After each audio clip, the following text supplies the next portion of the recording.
सलातु वस्सलामु अलैका रसूलल्लाह सलातु वस्सलामु अलैका रहमतुल लिल आलमीन। सवाल कयो आहे मोहम्मद ज़करिया, उहो त चए त अस्सलामु अलैकुम रहमतुल्लाहि व बरकातहू। साईं मुफ्ती साहब, अर्ज़ु आहे त को माण्हू ॼाणी वाणी पंहिंजी बालिग़ धीउ कंहिं नंढड़े सगीर ॿार जे नाले करे मङणी कराए थो, जंहिंखे बालिग़ थियण में 4-5 साल लॻंदा।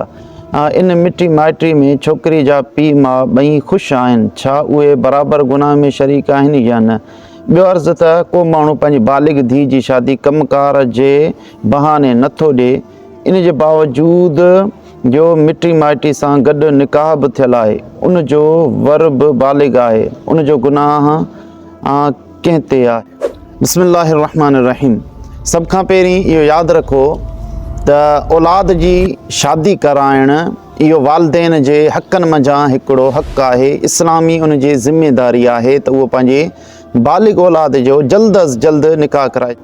हिन करे जो तिरमिज़ी शरीफ़ में हदीस मुबारका हुआ, हज़रत अली करमल्लाहु वजह करीम उन चयो त अन नबी सल्लल्लाहु अलैहि वसल्लम क़ाल लहू, बेशक नबी करीम सल्लल्लाहु अलैहि वसल्लम उनखे फरमायो, या अली सलासुन ला तुअख़िरहा, ए अली 3 कमनि जे अंदरि ताख़ीर न कजांइ, देरि न कजांइ, जल्दी कजांइ। अस्सलातो इज़ा आनत, निमाज़ जो वक़्तु जॾहिं थी वञे त निमाज़ पढ़ण में देरि न कजांइ। वल जनाज़तो इज़ा हज़रत, ऐं जॾहिं जनाज़ो हाज़िर थी वञे त उनखे खाइण में निमाज़ पढ़ण में देरि न कजांइ।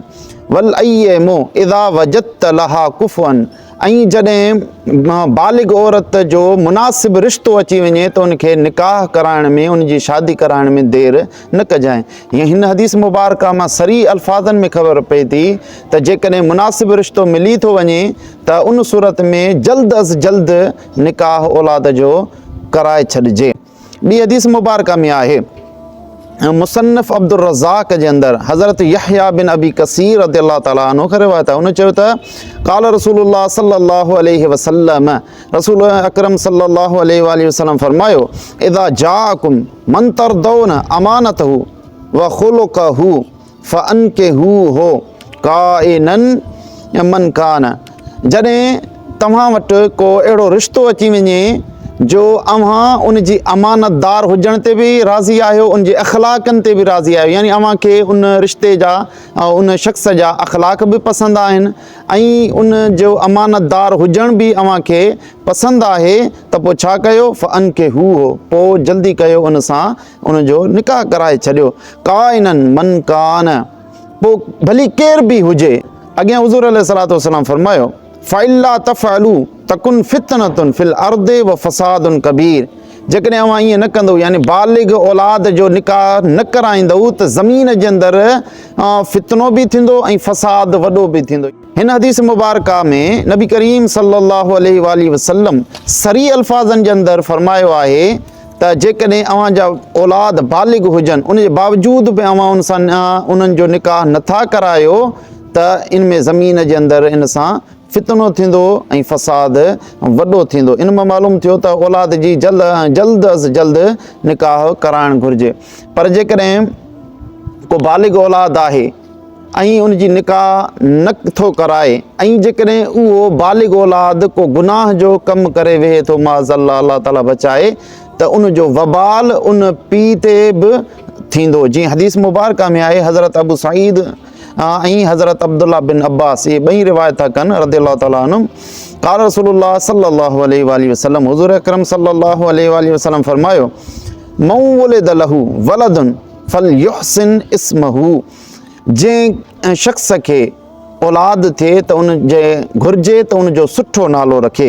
व अदबहू फ़इज़ा बलग फलयुज़व्विजहू, ऐं ॿिए नंबर ते उनखे सुठो अदब सेखारे ऐं उनजो जेकॾहिं बालिग़ थी वञनि त उनजो निकाह बि कराए।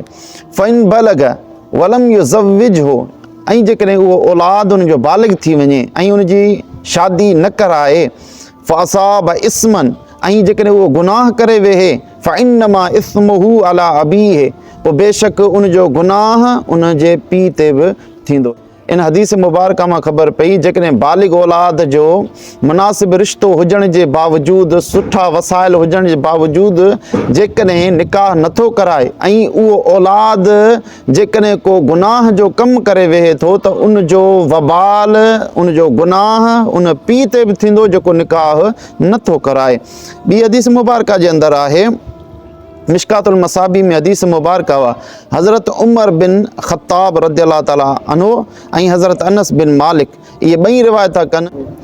रसूलुल्लाह सल्लल्लाहु अलैहि वसल्लम फरमायो, मन बलग तिबनत हुस्न तय अशरत हसनतन वलम युज़व्विजहा, जेका औरत 12 सालनि जी उमिरि खे पहुची वञे ऐं उन जो निकाह न करायई, फ़असाबत इस्मन, ऐं उहा औरत जेकॾहिं को गुनाह जो कमु करे वेहे, फ़इस्मो ज़ालिका अलैहि, पोइ उन औरत जो वबाल गुनाह उन पीउ जे मथां बि थींदो। इन अहादीस मुबारक मां ख़बर पई जेकॾहिं औलाद बालिग थी वियो आहे त उन जो जल्द अज़ जल्द निकाह कराए वञे। हाणे जेको सवाल कयो वियो त उहे नंढे सगीर सां उनजो निकाह कराइनि था, ॿिए सवाल जे अंदरि आहे त कम जे बहाने औरत जो निकाह नथा कराइनि, त ॿिन्ही मसइलनि जो जवाबु इहो आहे त जेकॾहिं वालिदेन खे या वारसनि खे ग़ालिब गुमान आहे त असांजो औलाद गुनाह जो कमु करे वेहंदो त उन सूरत जे अंदरि उन्हनि जे मथां लाज़िम आहे, फ़र्ज़ु आहे त पंहिंजे उन्हनि खे गुनाहनि खां बचाइनि, पाण खे गुनाहनि खां बचाइनि, उन्हनि जो निकाह कराए छॾनि। पर जेकॾहिं एतदाली सूरत आहे त उन सूरत में बि मुस्तहब आहे ऐं सुन्नत आहे त उन्हनि जो निकाह कराए छॾनि। वल्लाहु आलम बिस्सवाब।